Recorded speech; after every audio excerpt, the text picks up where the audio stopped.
Assalamualaikum warahmatullahi wabarakatuh. Perkenalkan, saya Dina Mukramina, salah satu mahasiswi aktif Universitas Mega Buana Palopo, Fakultas Kesehatan Program Studi Kebidanan, semester 3 dengan NIM B2306010.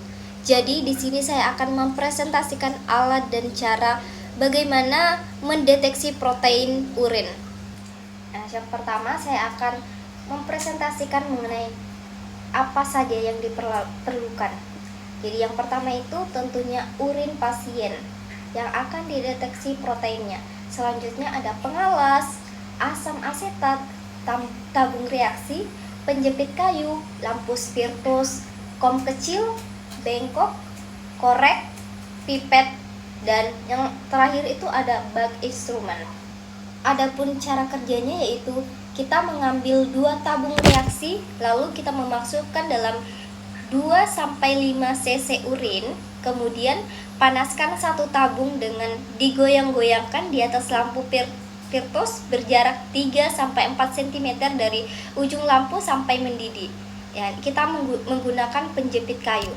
Nah, perhatikan apakah ada kekeruhan atau tidak setelah mendidih. Angkat tabung 1 dan dibandingkan dengan tabung yang 2. Nah, jika urin keruh, tambahkan 3-5 tetes asam asetat 6%. Nah, menggunakan pipet untuk mencapai pH dari albumen. Nah, panaskan kembali tabung 1 hingga mendidih. Bila terlihat keruh berarti ada kolaborasi albumen dan ini berarti urinnya mengandung protein dan dikatakan protein positif. Nah, bila keruh berarti positif. Nah, positif 2, kekeruhan mudah terlihat dan ada endapan halus. Positif 3, urin lebih keruh dan endapannya lebih jelas terlihat. Positif 4, urin lebih keruh dan endapannya menggumpal. Nah, sekarang saya akan mempresentasikan alat dan cara kerja HB Sahli untuk mengetahui ringan, sedang, atau berat anemia. Nah, alat yang diperlukan yaitu autoklik, bengkok, kom kecil, pengalas, pipet, HCl atau asam klorida, blok instrumen, aquedes, handscoon, tempat sampah kering, HB Sahli atau hemometer, dan yang terakhir itu ada kapas alkohol. Yaitu pertama-tama kita memasukkan HCl ke dalam tabung, lalu membersihkan jari yang mau ditusuk dengan kapas alkohol, memasukkan ujung jari dengan autoklik, bersihkan darah pertama dengan kapas, baru tekan lagi sampai banyak darah yang keluar. Nah, hisap darah menggunakan pipet Sahli sampai garis biru pipet atau 20 mm. Nah, pastikan tidak ada gelembung udara. Lalu memasukkan darah ke dalam tabung sampai semua darah keluar dari pipet. Diamkan 2-3 menit untuk menunggu asam hematin. Nah, selanjutnya kita mengaduk cairan dalam tabung sampai HCl dan darah tercampur. Nah, tambahkan cairan aquedes tetes demi tetes ke dalam tabung Sahli sambil sekali-kali diaduk sampai warnanya sama dengan warna tabung standar. Selanjutnya membaca hasil pemeriksaan dengan cara melihat angka yang sejajar di bawah tepi cekungan. Oke, baik, mungkin sekian dari saya. Jika ada kekurangan mohon dimaafkan. Wabillahi taufiq wal hidayah. Wassalamualaikum warahmatullahi wabarakatuh. Nah, bila keruh berarti positif. Nah, positif 2, kekeruhan mudah terlihat dan ada endapan halus. Positif 3, urin lebih keruh dan endapannya lebih jelas terlihat. Positif 4, urin lebih keruh dan endapannya menggumpal.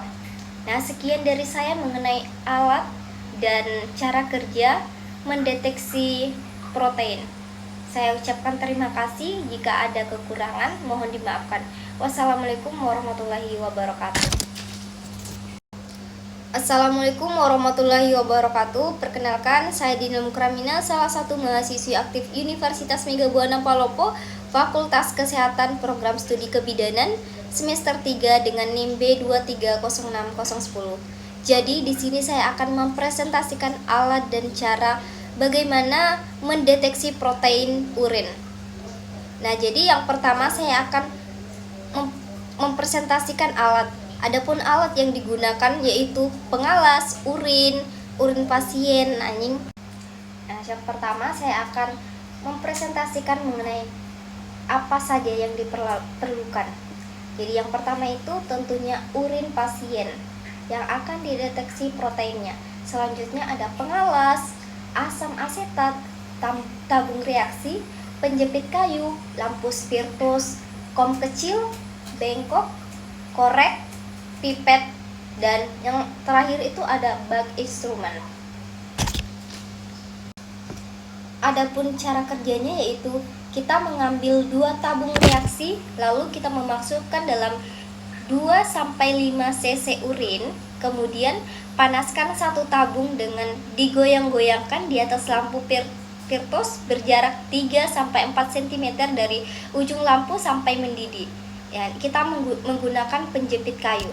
Nah, perhatikan apakah ada kekeruhan atau tidak setelah mendidih. Angkat tabung 1 dan dibandingkan dengan tabung yang 2. Nah, jika urin keruh, tambahkan 3-5 tetes asam asetat 6%. Nah, menggunakan pipet untuk mencapai pH dari albumen. Nah, panaskan kembali tabung 1 hingga mendidih.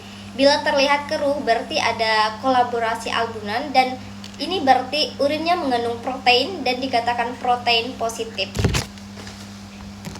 Nah, bila keruh berarti positif. Nah, positif 2, kekeruhan mudah terlihat dan ada endapan halus. Positif 3, urin lebih keruh dan endapannya lebih jelas terlihat. Positif 4, urin lebih keruh dan endapannya menggumpal. Nah, sekian dari saya mengenai alat dan cara kerja mendeteksi protein. Saya ucapkan terima kasih. Jika ada kekurangan, mohon dimaafkan. Wassalamualaikum warahmatullahi wabarakatuh.